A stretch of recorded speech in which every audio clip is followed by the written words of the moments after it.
नमस्कार, एक बार फिर से आप सभी का बहुत बहुत स्वागत है। चलिए बात कर लेते हैं आज हम पर्सनल सुपर इंटेलिजेंस अवधारणा के बारे में। यानी कि आपके पास एक ब्रेन होगा और एक अलग ब्रेन होगा जो पर्सनल सुपर इंटेलिजेंस ब्रेन होगा, जो आपको बताएगा कि क्या करना है। यानी कि ह्यूमन का एक वो ब्रेन जो उसको जन्म से मिला है, एक वो ब्रेन जो आपका आर्टिफिशियली बिल्ड किया जाएगा, राइट। तो ये जो कॉन्सेप्ट है ये आया, इस पर रिसर्च कर रही है और हाल ही में ये रिसर्च अपने चरम स्थिति पर पहुंच गई है। अब ये क्या है, ये पर्सन जो आपको इमेज में दिखाई दे रहा है ये कौन हो जाता है, तो चलिए इन्हीं के बारे में बातचीत करते हैं थोड़ा सा। ये है Alexander Wang is building personal super intelligence. तो ये अलेक्जेंडर वांग के द्वारा विकसित किया गया है personal super intelligence mind. Now इसी के साथ यहाँ पर आप देखोगे होली ऑफर है, फर्दर इंफॉर्मेशन के लिए यहाँ पे नंबर है, बात कर सकते हैं आप। आगे आते हैं तो दिल्ली में आयोजित एआई इम्पैक्ट समिट में मेटा के चीफ एआई ऑफिसर हैं अलेक्जेंडर वांग। इन्होंने पर्सनल सुपर इंटेलिजेंस जो है इसकी अवधारणा की भविष्य की दिशा बताई। ये आपका सब कहाँ हुआ, एआई समिट में ही हुआ। यहीं पर इन्होंने ये अपना प्रस्ताव रखा था और बताया था कि वो एक प्रोजेक्ट पर काम कर रहे हैं जो कि हमारा पर्सनल सुपर इंटेलिजेंस से जुड़ा हुआ है। वहीं ओपन एआई के सीईओ सैम ऑल्टमैन ने भी इसमें कृत्रिम बुद्धिमत्ता के अगले बड़े चरण के रूप में रेखांकित किया कि ये जो सुपर इंटेलिजेंस है ये कृत्रिम बुद्धिमत्ता का वो अगला चरण है जिसके बारे में शायद लोग अभी सोच भी नहीं पा रहे हैं। इसके बाद ये अवधारणा तकनीकी जगत में तीव्र बहस का विषय बन गई, क्योंकि ये मानव जीवन, निजता, स्वायत्तता और सामाजिक संरचना को गहराई से प्रभावित कर सकती है। और ऑफ कोर्स हमारी निजता इससे प्रभावित होगी, ब्रेन कनेक्टेड रहेगा, हम क्या सोच रहे हैं क्या नहीं सोच रहे हैं ये भी सारी चीजें आ जाएंगी। हमारा जीवन पूरी तरीके से बदल जाएगा भाई। अगर किसी के पास सुपर इंटेलिजेंट माइंड है, वो किसी एग्जाम में बैठ रहा है, इस तरीके से चीजें, यानी कि फिर नॉर्मल पर्सन तो गिने ही नहीं जाएंगे, उनके साथ तो अलग तरीके से ट्रीट किया जाएगा और ये जो पर्सन होंगे इनका अलग ट्रीटमेंट किया जाएगा। तो ये बहुत डिस्पैरिटी पूरे समाज में आ जाएगी। तो वो अभी तो गैप था जाति, धर्म और पैसे रुपए के अकॉर्डिंग, अब वो गैप बन जाएगा आपके कि भाई मैं तो सुपर हीरो हूं, मैं सुपर इंटेलिजेंट हूं, तुम तो नॉर्मल से इंसान हो। लोग अपने आप को भगवान समझना शुरू कर देंगे और जब ये स्थिति आएगी तो ये बहुत ही ज्यादा वर्स्ट स्थिति हो जाती है। चलिए आगे बात करते हैं पर्सनल सुपर इंटेलिजेंस पीएसआई क्या होता है हमारा, जो जिसकी कॉन्सेप्ट के बारे में बात करें, जिसमें अभी ये डेवलपमेंट करें। अच्छा, आपने देखा होगा कि इस तरीके से मूवीज़ बहुत सारी हॉलीवुड में बनी हुई हैं जहाँ पर टू ब्रेन्स के बारे में बात करी जाती है, काम किया जाता है और ये कहा भी जाता है कि हम जो भी अभी जिस तरीके से विकास हो रहा है ना एआई, और एआई अगले 5-6 सालों में ऐसे परिवर्तित होगा कि हम लोग उस परिवर्तन को नहीं एक्सेप्ट कर पाएंगे। क्योंकि देखो, एक एआई की जॉब्स क्रिएशन होना, जॉब्स जाना, न्यू चीज़ें आना, दैट इज़ ओके, बट जो टेक्नोलॉजी न्यू आएगी जिससे हम सामान्य लोग परिचित नहीं होंगे ना, वो हमें ज़्यादा इफेक्ट करेगी, वो हमारे लिए ज़्यादा प्रॉब्लमेटिक हो जाएगी। तो उस पर जो रिसर्च है या उस पर जो काम है वो बहुत इंपॉर्टेंट हो जाता है। चलिए आगे बात करते हैं। पर्सनल सुपर इंटेलिजेंस कृत्रिम बुद्धिमत्ता का वे उन्नत रूप है जो केवल प्रश्नों का उत्तर देने या फिर निर्देश का पालन करने तक सीमित नहीं रहता है। ऐसा नहीं है कि वो सिर्फ आपके एग्जाम के जो क्वेश्चन है या फिर आपके जो प्रश्न है उसका ही उत्तर देगा, ये या सिर्फ आपके निर्देशों का ही पालन करेगा, बल्कि ये व्यक्ति के जीवन का एक डिजिटल साझेदार बन जाएगा पूरी तरीके से। डिजिटल साझेदार, ये करना है, ये माइंड में होना चाहिए, मतलब तुरंत आपका जो अभी तक आप उसमें सर्च करते थे ना, चैट जीपीटी से पूछते थे या फिर आप कंप्यूटर में सर्च करते थे, ना ये समझ लो कि आपके पास एक मिनी कंप्यूटर ब्रेन होगा, मिनी चैट जीपीटी ब्रेन आपका होगा जो सब कुछ आपको बता देगा, जो इन्फॉर्मेशन चाहिए वो सब मिल जाएगी। ठीक है, यदि वर्तमान एआई टूल्स को हम सहायक यानी कि असिस्टेंट कहें तो पीएसआई को सहायक या निर्णायक कह सकते हैं और ये हमारा को डिसीजन मेकिंग होगा। अगर हमारा एआई क्या है, सहायक है, तो ये को डिसीजन मेकर बन जाएगा। नाउ ये एआई प्रणाली व्यक्तियों की आदतों, प्राथमिकताओं, लक्ष्यों, आर्थिक व्यवहार और स्वास्थ्य संबंधी जो जानकारी है तथा सामाजिक संबंधों और पेशेवर गतिविधियों का गहन विश्लेषण करती है। तो ये आपकी सारी चीज़ों को, जो आपका ब्रेन होगा ना, दूसरा ब्रेन होगा, वो आपकी सारी चीज़ें देखेगा कि आपकी आदतें क्या हैं, आपकी सुपीरियरिटी जो लिस्ट है उसमें कौन कौन हो जाता है, लक्ष्य क्या है, आर्थिक व्यवहार आपका कैसा है, स्वास्थ्य संबंधी जानकारी, सामाजिक संबंध और पेशेवर गतिविधियाँ, सबको देखेगा, सबको नोट डाउन करेगा और उसके अकॉर्डिंग आपका जो सुपर इंटेलेक्चुअल माइंड है वो रिएक्ट करेगा, वो आपको बताएगा, वो आपको चीजें सजेस्ट करेगा। ठीक है, नाउ इसके आधार पर ये स्वतः निर्णय ले सकती है और आपका वो जो दूसरा ब्रेन है वो स्वतः निर्णय लेने में सहायक होगा। तो सोचिए ये कितना बड़ा बदलाव है, कितना बड़ा चेंज है जो ये आ सकता है। और अभी और हम आप लोग इसको बहुत अच्छी तरीके से नहीं देख रहे हैं, बट दिस इज ट्रू कि इससे बहुत बड़ा बदलाव हमारा आएगा फ्यूचर में। और ये कार्यों को अंजाम भी दे सकती है, व्यक्ति को केवल परिणाम की सूचना दी जाएगी। और यहाँ पर ऐसा नहीं रहेगा कि भाई क्या होना है क्या नहीं होगा, यहाँ पे आपको सीधा दिखाई देगा कि देखो हमने ये जो सोचा है इसका परिणाम ये है। इस आधार पर आपका जो PSI है, एक तरीके इसको बोला जा रहा है डिजिटल सेकंड ब्रेन, ठीक है। ऐसा मस्तिष्क जो आपके स्थान पर सोच सके और क्रियान्वयन भी कर सके। तो हमें हमारा दिमाग लगाने की जरूरत नहीं, क्योंकि फिर वो हमारे दिमाग, इससे पता है क्या होगा, इससे जो हमारा एक्चुअल माइंड है ना, उसकी सोचने समझने उसकी एक्टिविटी की क्षमता एकदम जीरो हो जाएगी। और हमारे पास दिमाग होते हुए भी, जिसमें इतने बोलते हैं इतने लाख सेल्स हैं, जो इतना लाख करोड़ डेटा हमारा स्टोर कर सकते हैं, वो सब बेकार हो जाएगा। It's just like a machine, आप इसको जितना चलाओगे उतने अच्छे तरीके से वर्क करेगी, जितना प्रैक्टिस करोगे उतना बेटर आपका माइंड होता जाएगा, जितना पढ़ोगे उतनी नॉलेज तुम्हें मिलती जाएगी। बट जब आपके पास एक ऐसा ब्रेन है जो पर्सनल सुपर इंटेलेक्चुअल ब्रेन है, जहाँ पे कुछ करने की जरूरत ही नहीं है, आपको बस डेटा देना है, वो सारा कुछ आपको दे देगा, ठीक है। वो आपके निर्णय, वो आपकी सारी चीजें सब कुछ करेगा। तो एक तरीके से आपका सेकंड ब्रेन हो गया, आपको अपना दिमाग लगाने की जरूरत नहीं है, बस आप बैठे रहो। अगर आपको सोच रहे हो कुछ चाहिए, बस अपने सेकंड ब्रेन को बताओ, वो क्रियान्वित भी करेगा और वो बताएगा भी।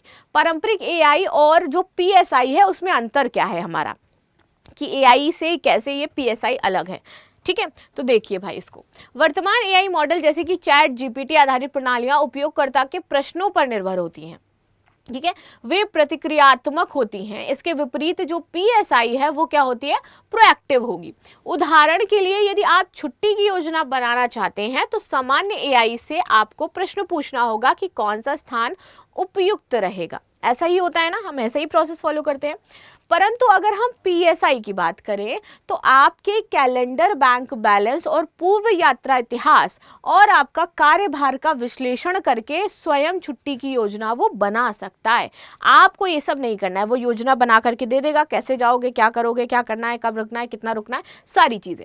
टिकट बुक कर सकती है और आपके बाद में सूचित भी कर सकती है। ये केवल सुझाव नहीं देती है बल्कि ये क्रियान्वयन भी करती है, और इसीलिए इसे सुपर इंटेलिजेंस की श्रेणी में शामिल कर दिया गया है कि it is super intelligence. Now अब देखिए PSI की जो कार्यप्रणाली है, PSI के प्रभावी संचालन के लिए व्यापक डेटा आवश्यक होगा। इसमें शामिल हो सकते हैं आपकी ईमेल और संवाद शैली, वित्तीय लेन देन का इतिहास, स्वास्थ्य और फिटनेस डेटा, सोशल मीडिया व्यवहार, पेशेवर लक्ष्य और प्रोजेक्ट्स तथा निजी प्राथमिकताएं और रुचियां। तो आपकी ईमेल, संवाद शैली वो सब कॉपी करेगा, वो आपके वित्तीय लेन देन का पूरा हिसाब रखेगा। आप सोचो, ये जो सुपर इंटेलिजेंस के पास आपके वित्तीय लेन देन का डेटा, आपका पासकोड, आपकी सारी चीजें हैं, और वो कोई और ट्रांसफर कर ले तो आपकी निजता कहाँ बची, नहीं बची ना। दैट इज स्टोर्ड, वो जा सकता है। अगर हम AI की बात करें, एवरीथिंग इज स्टोर्ड। अगर वो जनरेट भी कर रहा है तो कहीं वो स्टोर कर रहा है, यानी कि सारी चीज को पता है। आपकी जगह वो बात करे कस्टमर केयर से, आपकी जगह वो अपने पिन कोड चेंज कर ले, आप क्या करोगे? आपको तो पता भी नहीं कि उसने क्या पिन कोड और क्या चीजें डाल रखी होंगी, राइट। स्वास्थ्य फिटनेस डेटा आपका उसके पास रहेगा, सोशल मीडिया व्यवहार, क्या तुम करते हो, कौन किसको तुम पसंद करते हो, किसको तुम फॉलो करते हो, सारा कुछ उसको पता है। पेशेवर लक्ष्य और प्रोजेक्ट्स उसको पता है कि तुम्हें फ्यूचर में क्या करना है, यानी कि एक तरीके से आपके जीवन की क्रूशियल जितनी जानकारी है वो आपके इस ब्रेन में है। जैसे कि हमारे ब्रेन में रहती है कि हमें क्या करना है, कैसे करना है, हमारे ब्रेन की सारी क्रूशियल जानकारी है ना हमारे पास, वो किसी और को तो हम नहीं दे रहे हैं, किसी और को हम ट्रांसफर नहीं करना ही है, ऐसे हम कर सकते हैं। तो वही बात यहाँ पर आ रही है, लेकिन उस सुपर इंटेलिजेंस ब्रेन से आप उसे ट्रांसफर कर पाओगे, जिससे आपकी निजता कुछ नहीं बचने वाली है ना। जो फ्यूचर में भयावह होगा, ये है AI का भयावह रूप जो मैं अभी बता रही हूँ। चलिए आगे आते हैं। ये सभी डेटा एकीकृत होकर के व्यक्ति की संपूर्ण डिजिटल प्रोफाइल बनाएगा। AI एल्गोरिदम इन सूचनाओं के आधार पर पैटर्न पहचानेंगे और भविष्यवाणी करेंगे कि कौन सा निर्णय आपके लिए सर्वश्रेष्ठ है।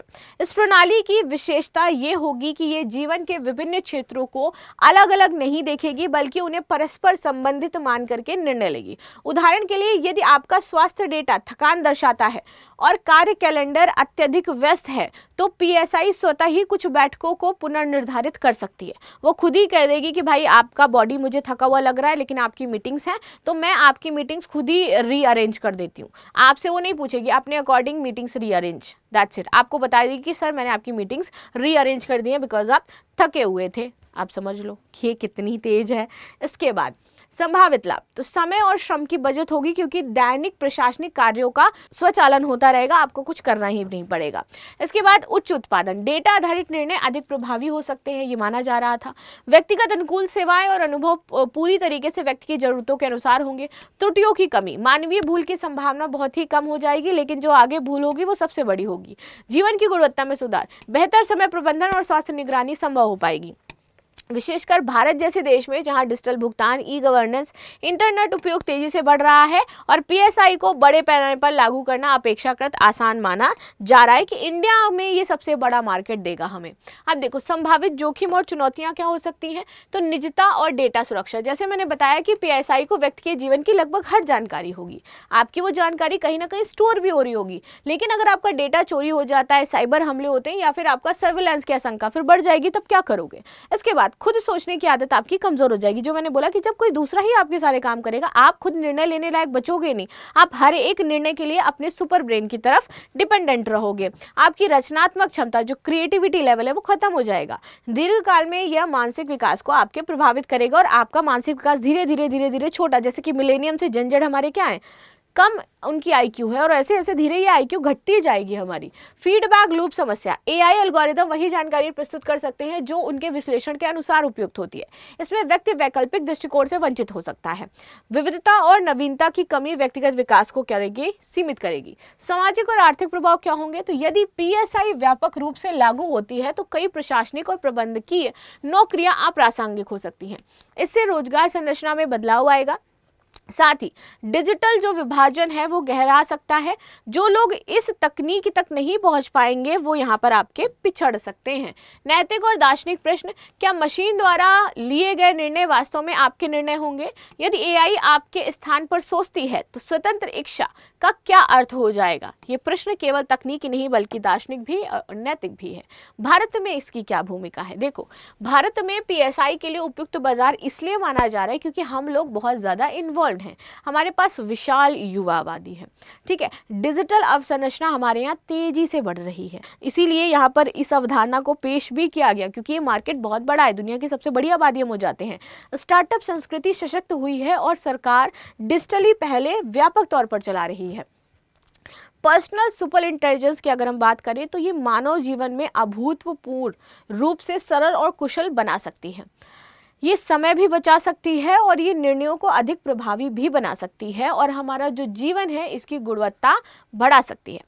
परंतु अगर हम बात करें तो इसके साथ ही ये निजता, स्वतंत्रता और मानव पहचान से जुड़े जो गंभीर प्रश्न हैं उसको भी उठाती है, क्योंकि हमने बात करी कि आपका हर एक चीज़ क्या करेगी, स्टोर करके रखेगी। और भाई जब ये हर एक चीज़ आपकी स्टोर करेगी तो ये प्रॉब्लम होगी, राइट, कि स्टोर क्या कर रही है, कैसे कर रही है, क्यों हो रहा है, ये सारी समस्या।